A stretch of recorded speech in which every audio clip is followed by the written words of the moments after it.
En el nombre del Padre, y del Hijo, y del Espíritu Santo. Amén. Padre nuestro que estás en el cielo, santificado sea tu nombre. Venga a nosotros tu reino, hágase tu voluntad, en la tierra como en el cielo. Danos hoy el pan nuestro de cada día, perdona nuestras ofensas, como también nosotros perdonamos a los que nos ofenden. No nos dejes caer en tentación, mas líbranos del mal. Amén. Dios te salve María, llena eres de gracia, el Señor es contigo.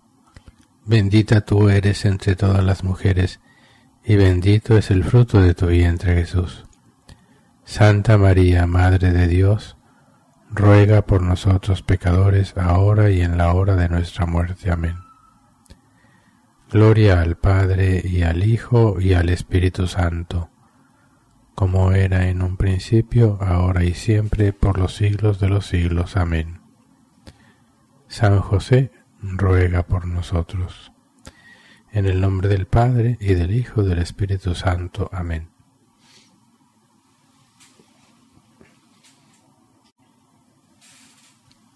Con la ayuda de Dios vamos ahora a meditar un capítulo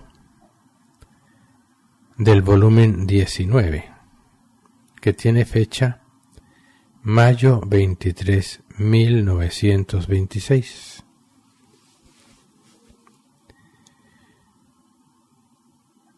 Y es acerca de la agonía de Jesús en el huerto. Escribe Luisa.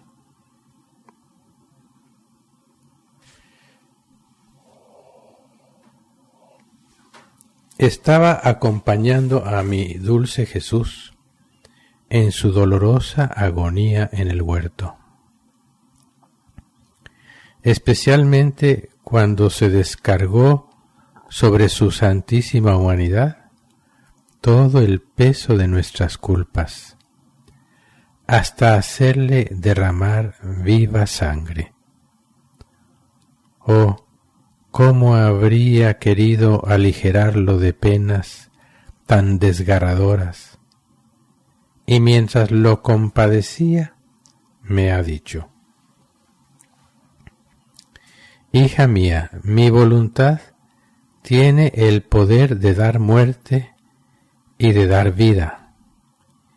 Y como mi humanidad no conocía otra vida, sino la vida de mi voluntad divina, conforme las culpas se ponían sobre mí, así ella me hacía sentir una muerte distinta por cada culpa. Mi humanidad gemía bajo la pena de la muerte real que me daba mi suprema voluntad. Pero esta voluntad divina, sobre aquella misma muerte que me daba, hacía resurgir la nueva vida de gracia a las criaturas. Así que, sin importar cuán mala y pésima sea la criatura, si tiene la fortuna de hacer entrar en ella un acto de mi voluntad, así sea en el instante mismo de la muerte, siendo ella vida, arroja el germen de la vida en el alma. Así que poseyendo este germen de vida, hay mucho que esperar la salvación del alma, porque la potencia de mi voluntad tendrá cuidado que este acto suyo de vida que ha entrado en el alma no perezca y se pueda convertir en muerte. Porque mi voluntad tiene el poder de dar muerte, pero ella y todos sus actos son intangibles y no sujetos a ninguna muerte. Ahora, si un solo acto de mi voluntad contiene el germen de la vida, ¿cuál no será la fortuna de quien no un solo acto sino continuados actos de mi voluntad abraza en su alma? Ésta no recibe sólo el germen de la vida, sino la plenitud de la vida, y pone al seguro su santidad. Bueno, el primer punto que quiero comentar y que es muy importante es este punto que dice aquí Jesús. Mi voluntad me hacía sentir una muerte distinta por cada culpa. No podemos sobrepasar esto, mirarlo por encima, no. Aquí se trata ya ni siquiera de todo lo que sufría, sino de que era una muerte que Jesús recibía, vivía, moría por cada culpa. Aquí ni siquiera es detenernos a hacer la distinción entre pecado mortal y pecado venial, no. Por cada culpa. Es verdad, esto, leyendo estos escritos de Luisa, el reloj de la pasión, pues con frecuencia lo escuchamos, pero no nos detenemos a considerar lo que esto significa.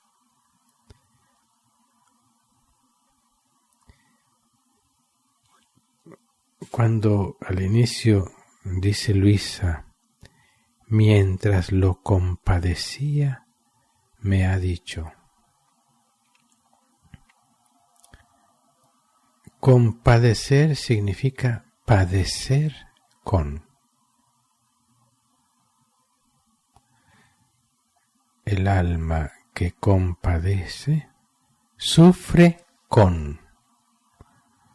Compadecer a Jesús es unirnos a sus penas, es hacer mías sus penas, porque estas penas están a disposición de todos, son fruto de un amor divino, ese amor divino que Dios nos dona desde el bautismo, porque eso es lo que significa vida divina, gracia. La definición de la gracia es la participación de la vida divina, y la vida divina es el amor, la caridad divina, el amor infinito de Dios. Y si nosotros amamos con el amor de Jesús, entonces sufrimos con Jesús como Jesús.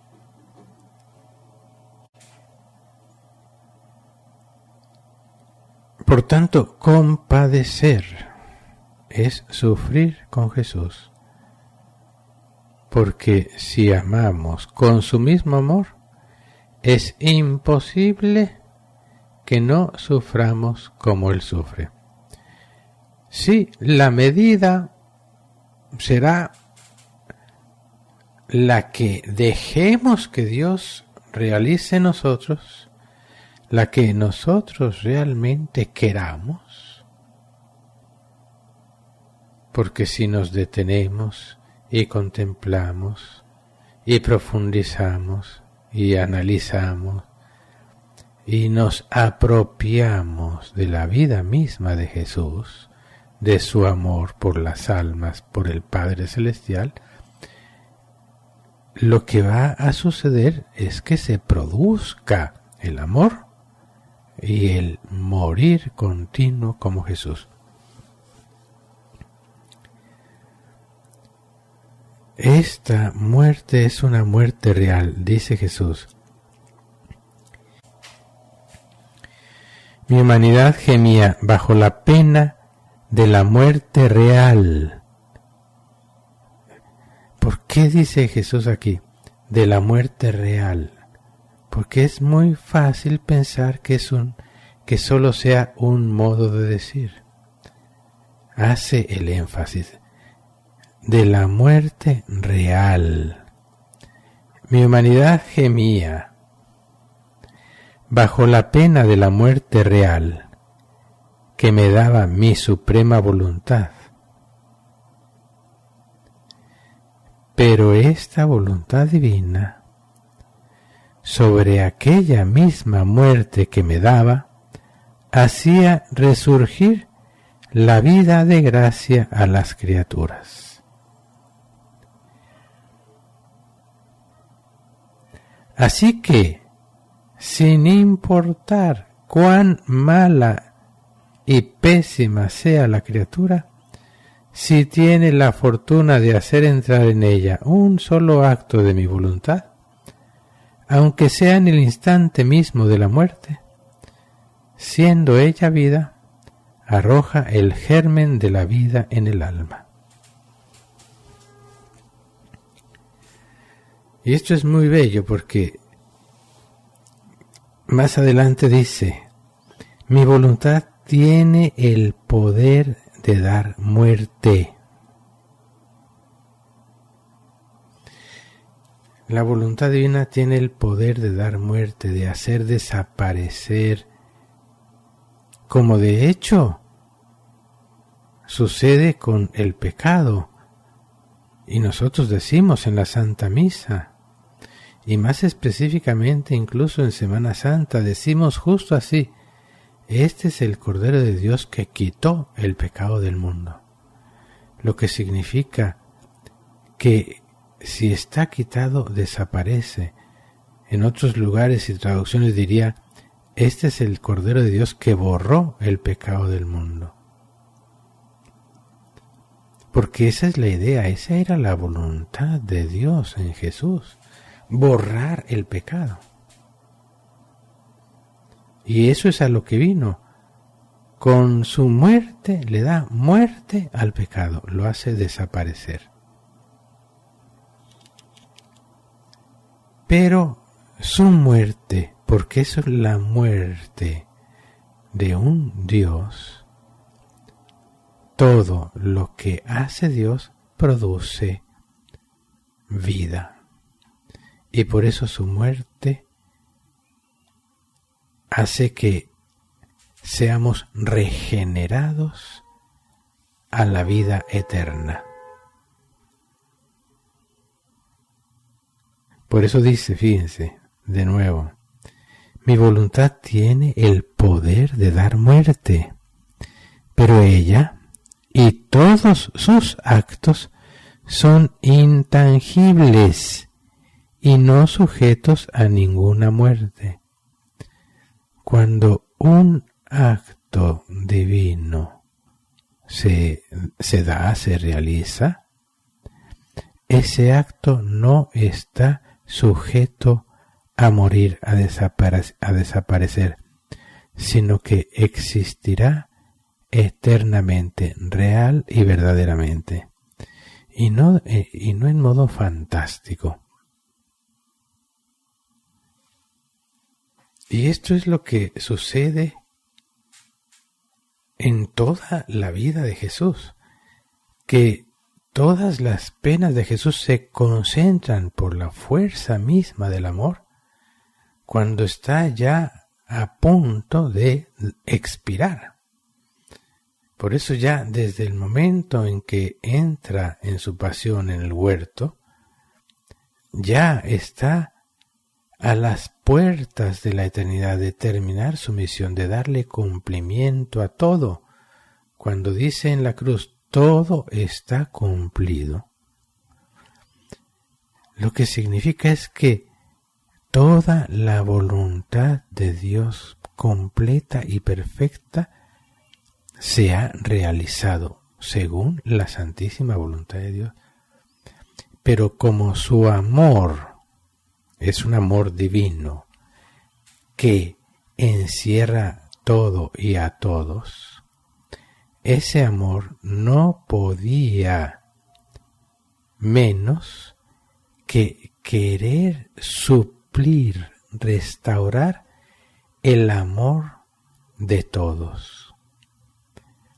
Todo el amor que Dios quería dar a todos. Y volvemos entonces, cada vez que decimos esas cosas, hombre, yo me tengo que detener porque tomamos todo esto demasiado a la ligera. Todo el amor que Jesús, que Dios, desde la eternidad quería darle a cada uno. Hablamos de vida divina, de cada acto, de cada criatura. Hablamos de cómo en cada mirada, en cada palabra, en cada pensamiento, Dios omnipotente, porque es amor, porque nos ama, podía y por tanto quiso y quería derramar océanos infinitos, divinos, inmensos de amor divino, pero el hombre con su voluntad no lo permitió, más bien lo rechazó. Ese amor ha permanecido suspendido, dice Jesús a Luisa, suspendido, reprimido en su seno, esperando quien esté dispuesto a recibirlo y dejar que fluya y produzca aquello para lo cual Dios decidió en su sabiduría dar todo ese amor. Siempre repito esas palabras de Isaías que son exquisitas. Por una parte, así de lejos como están el cielo de la tierra, así de lejos están mis pensamientos de los tuyos y mis caminos de los tuyos. Debemos acercarnos, debemos apropiarnos, debemos entrar en el pensamiento de Dios, que para eso precisamente nos ha enviado a su Hijo, para que le conozcamos.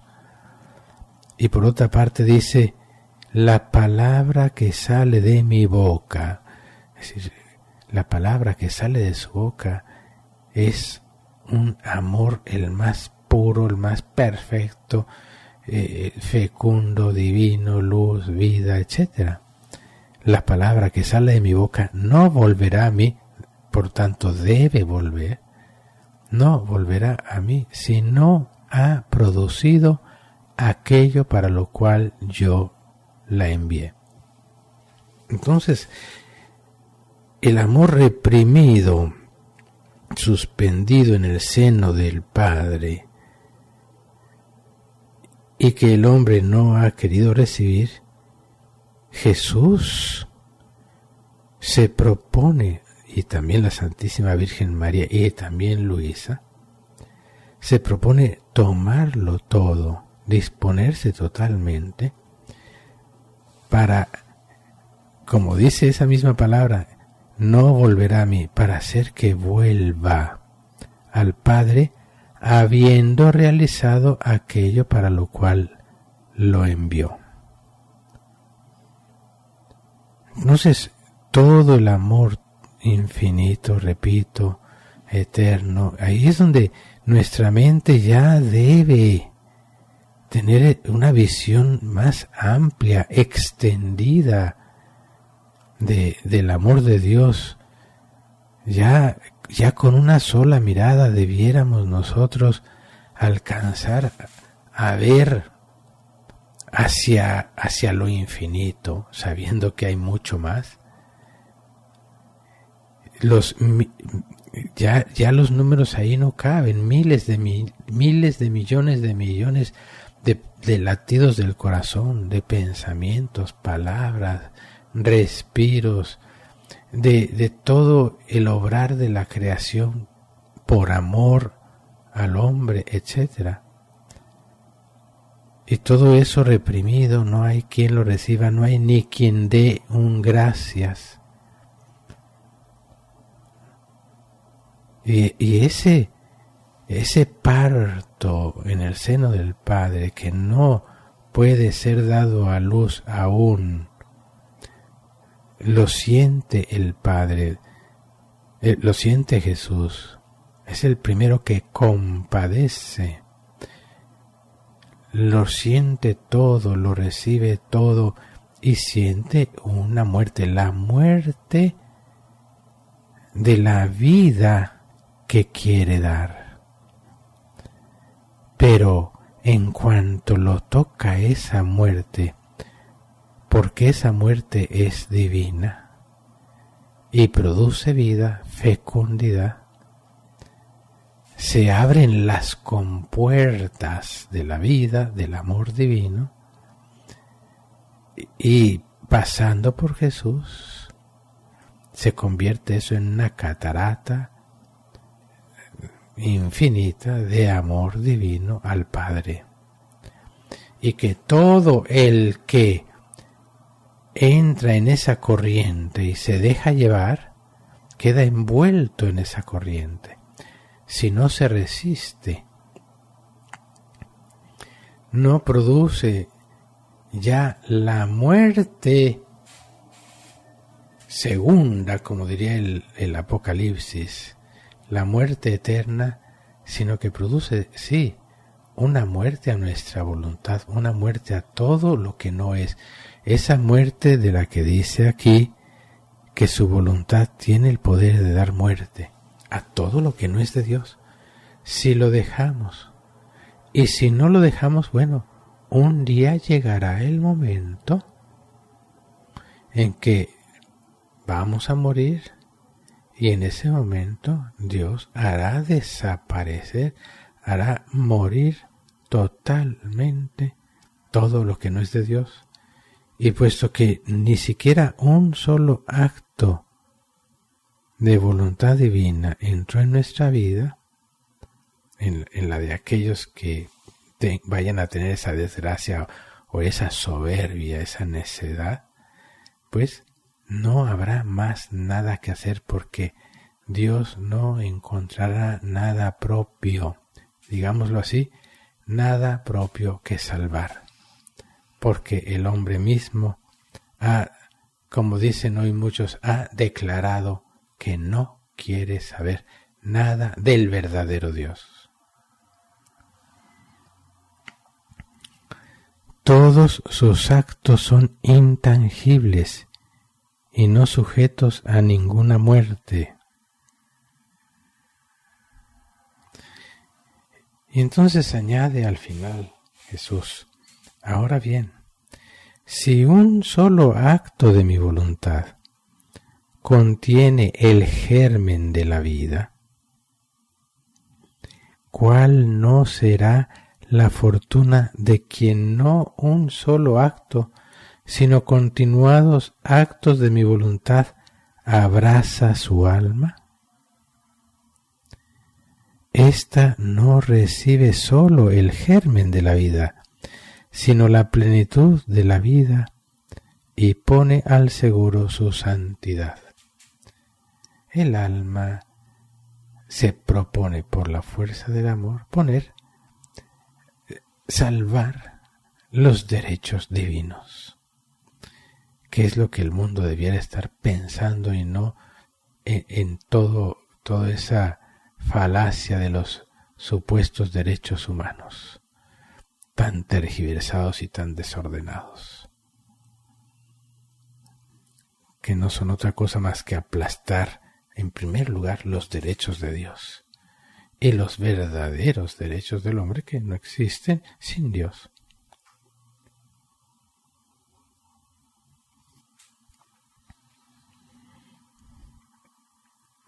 Habla aquí de un tema también que es esperanzador. La pasión de Jesús es esperanzadora.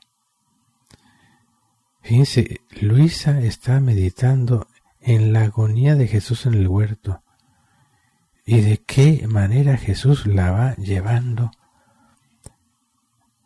sin perder de vista la muerte que sufría por cada culpa. La va llevando a la plenitud de la vida en la divina voluntad. Y la pone a disposición de todos. Cuando dice, sin importar cuán mala o pésima sea la criatura, si tiene la fortuna de hacer entrar en ella un solo acto de mi voluntad, aunque sea en el instante mismo de la muerte, siendo ella vida, arroja el germen de la vida en el alma. Así que poseyendo este germen de vida, hay mucho por qué esperar la salvación del alma. Y es lo que en otro lugar, un capítulo concreto que habla Jesús sobre la espía de amor. Es todo el infinito amor de Dios, su misericordia, su bondad. Es todo un Dios que es Padre y que haría cualquier cosa, y lo hizo, por salvar a todos, hasta el peor de los peores. Al punto que, así sea que toda su vida haya sido lo peor de lo peor, si en un solo instante, en ese instante de la muerte, se rinde, reconoce, se arrepiente, es decir, hace un acto de su voluntad, un acto de humildad, un acto de obediencia, que en el fondo encierra todo, ¿no? A veces más tiene el énfasis del abandono, a veces del arrepentimiento, a veces del agradecimiento, pero encierra en sí todo. Encierra humildad, encierra obediencia, encierra sumisión, encierra reconocimiento. Un solo acto, el peor de los peores, lo que da mucho temor en la gran mayoría es que, como jamás aprendieron, digámoslo así, el idioma del arrepentimiento, del agradecimiento, de la humildad, de someterse, de reconocer, ¿cómo van a hablar un idioma en ese momento de la muerte, en el que además está tan rodeado de demonios que terminarán y querrán confundirlo peor que nunca? Es como si en el momento en que tú te mueras, tu examen va a ser, bueno, tienes que decir sí en coreano. Nada más di la palabra sí en coreano. Si no sabes, jamás podrás decir sí en coreano. Ese es el gran peligro, que una persona que jamás en su vida se ha arrepentido de nada, no sabrá ni siquiera cómo se hace en aquel momento de desesperación justo antes de morir. Sin embargo, Dios, que es tan bueno, aquí lo que hay que ver es a Dios, porque esta parte que decía es muy importante tenerla en cuenta para no abusar de la gracia, como esperando que en el último momento, bueno, yo voy a tener una oportunidad en el último momento. Sería muy fácilmente catalogado como un abuso de confianza.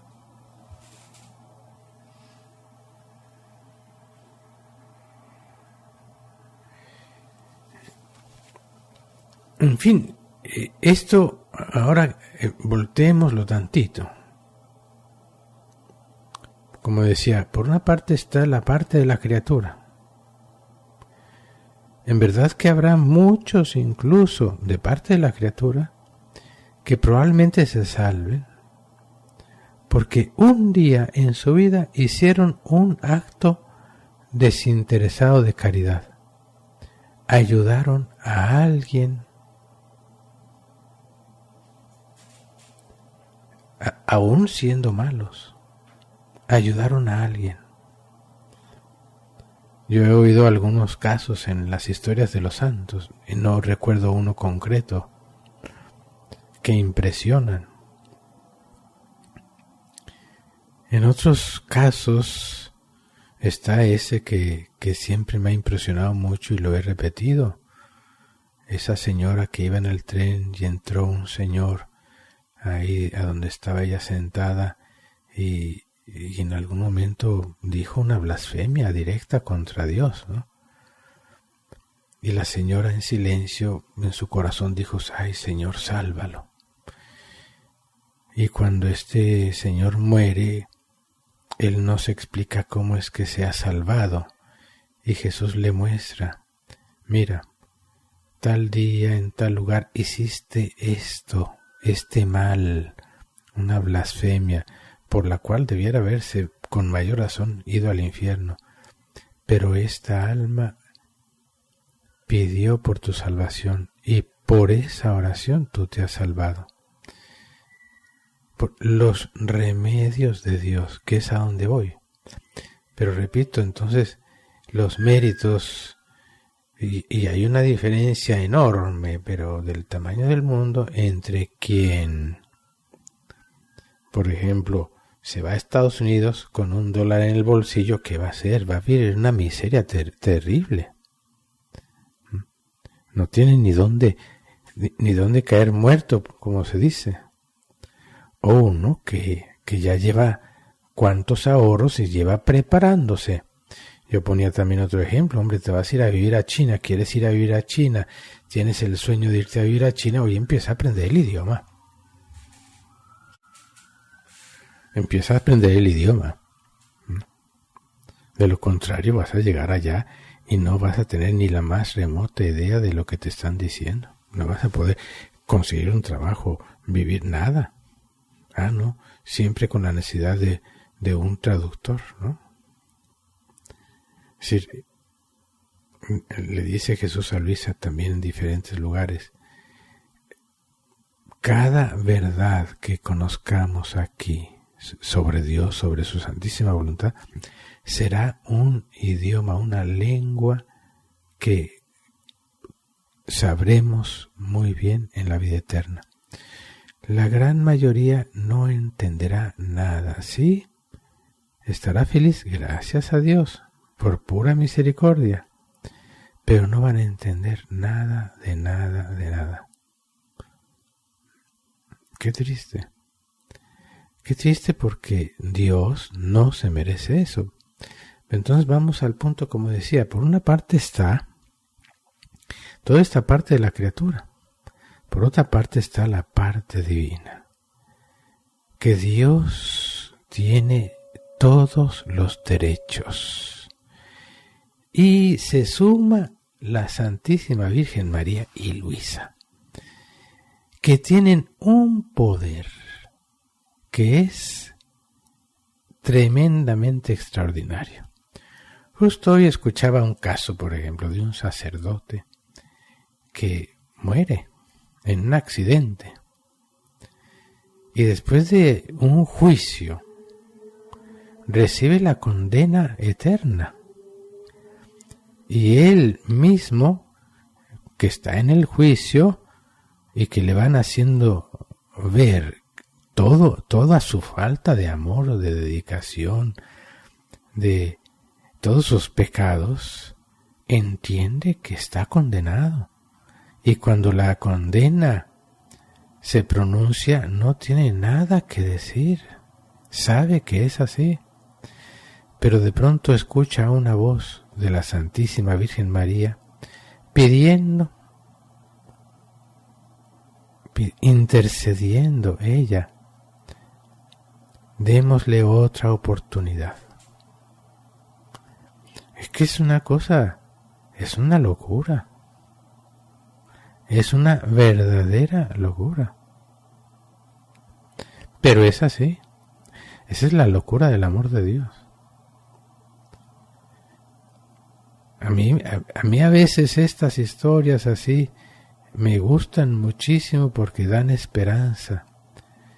Pero me dan tanto miedo porque hay tanta gente que escuchando algo así dice, bueno, entonces al final igual de un modo u otro yo me salvo porque ahí va a estar la Virgen y ya.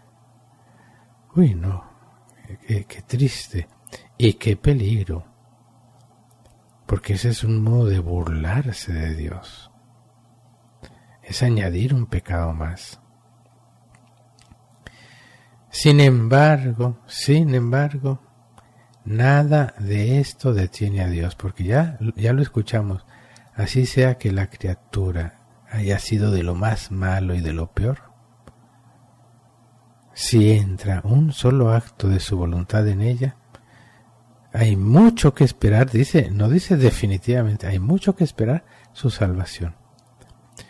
Entonces, vemos aquí el amor infinito de Dios, de Jesús, de la Santísima Virgen María y de Luisa. Los méritos infinitos alcanzados por ellos, por la Santísima Virgen María, por nuestro Señor naturalmente, que cada acto que hacía eran gracias de valor infinito que adquiría y que tienen el derecho, merecen ser fructificadas, merecen que produzcan, digámoslo así, intereses, porque es la riqueza más honesta y sacrificada jamás adquirida. Dios lo merece. Y además vuelvo, la voluntad de Dios, su amor, su ternura, su paternidad, harán hasta lo imposible por salvar a todos. De tal modo que en verdad si alguno se llega a condenar, y ciertamente que se llegarán a condenar muchos, será por haber rechazado rotundamente a Dios. ¿A cuántos Dios se les presentará y les mostrará todo? Les mostrará el infierno eterno con tal de que tal vez por miedo se arrepientan. Y aún así rechazarán a Dios. Porque no dejarán entrar la verdad. El demonio continuará a infundirles la mentira. ¿Cuántos se condenarán porque alguno en su enojo dirá, sí, muy bien, eres muy bueno, todo lo que sea, pero ¿por qué no me ayudaste en tal situación? Y no queriendo oír, no queriendo hablar, no queriendo entrar en razón, no verán que todo lo que Dios hizo siempre fue misericordia. En cambio, el demonio los convencerá de que odien a Dios eternamente. Pero esa decisión no será porque es que a mí me engañaron, no. Tendrán plena advertencia y pleno consentimiento. Ahora esto, entonces, digamos, volemos de nuevo ahora al huerto de Getsemaní y a toda la vida de Jesús. Jesús veía todo esto con una claridad. Estaba ahí porque ese Dios que está en el cielo, en la tierra y en todo lugar, ese es Jesús. Ya lo he dicho, si un Padre Pío tenía a veces ese don de la bilocación de estar en 2 o 3 lugares al mismo tiempo, conscientemente, si Luisa con una sola mirada podía ver el estado de conciencia de toda la humanidad, pensemos en Jesús. ¿Hasta dónde podía ver, sentir y estar ahí en cada alma, mendigando, como dice la 8ª hora de la novena de Navidad, mendigando, suplicando, gimiendo, pidiendo como limosna nuestras almas? Pensemos en Jesús a los pies de Judas, cuando les lavó los pies a los apóstoles, el dolor que llevaba Jesús en su corazón. Y es que no puede haber ningún dolor que se le asemeje. Uno pone ejemplos muy, muy pobres, pero bueno, algo ayuda naturalmente. Imagínate una madre que supiera, ¿no?, que su hijo se vaya al infierno. O bueno, punto, fue condenado a cadena perpetua en una cárcel que es lo más peligrosa, y tú estás despidiéndote de él por última vez. ¿Qué siente esa madre? Se está muriendo y no va a tener más vida. Pensemos en Jesús, que su amor es infinitamente más perfecto y que además Él sí ve hacia dónde vamos. Compadecer a Jesús conlleva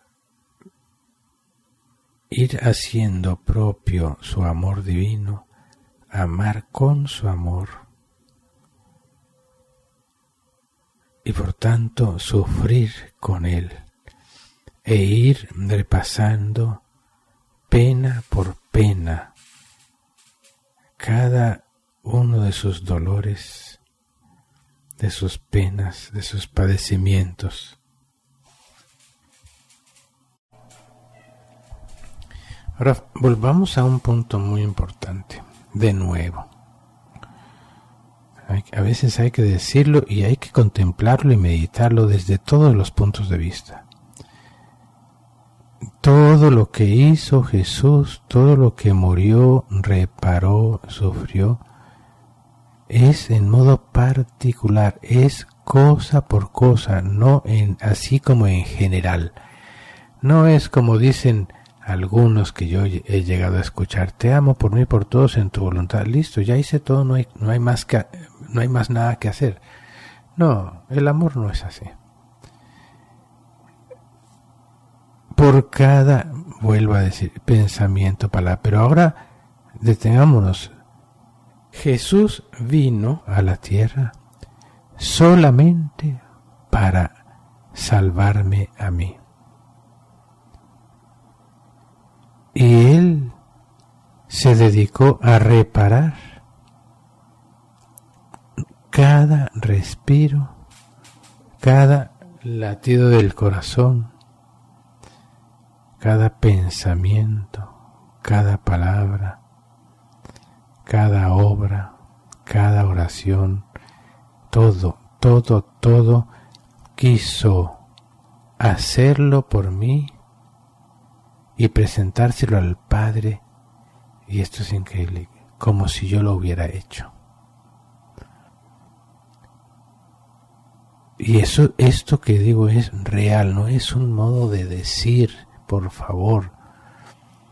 Nosotros debemos ver a Jesús como el que hizo todo por mí, y lo hace, y sigue haciéndolo y lo hará. Pero a esto se une la Santísima Virgen María, porque a todo lo que Jesús hizo, particularmente por cada pensamiento, cada obra hecha por Jesús, merecía un acto de agradecimiento. Todo lo que el Padre hizo, de algún modo ya estaba agradecido y correspondido por Jesús.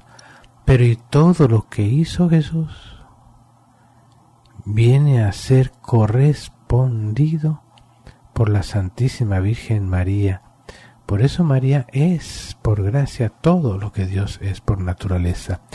Le da Dios esta gracia, y María Santísima, por la fuerza misma de ese amor avasallante que fluye en ella no quiere no corresponder por todo.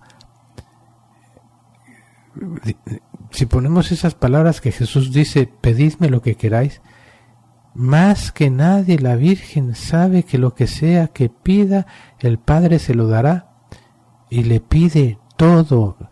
Todo lo que yo puedo imaginarme es demasiado poco ante lo que ella vivió.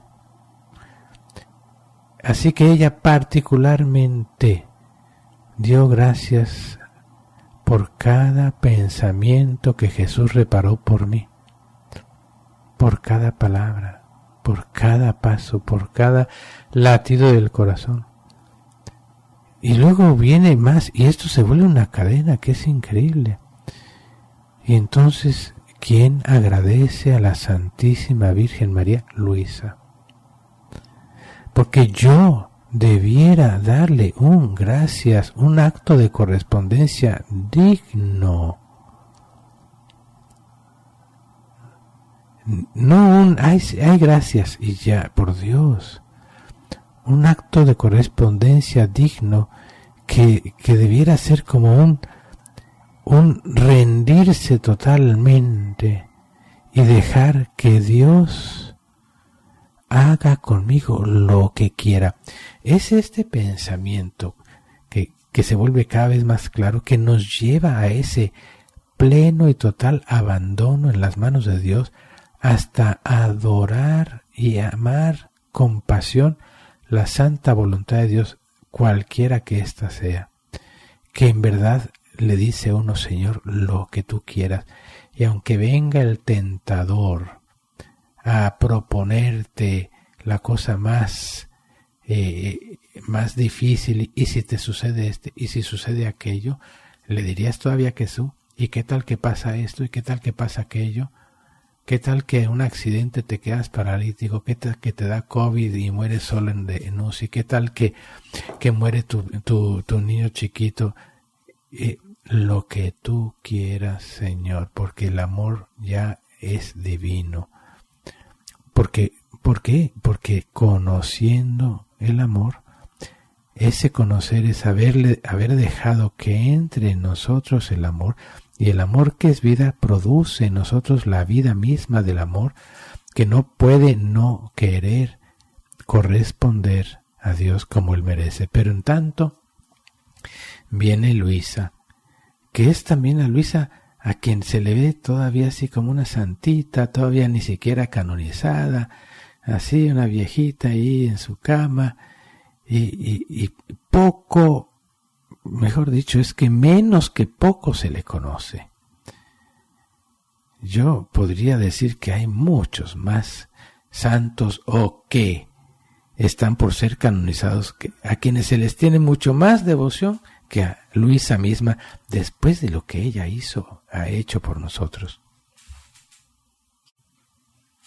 Igual entonces Luisa también, ella no podía no dar gracias a Dios por cada acto que hizo Jesús y por cada acto que hizo la Santísima Virgen María por mí.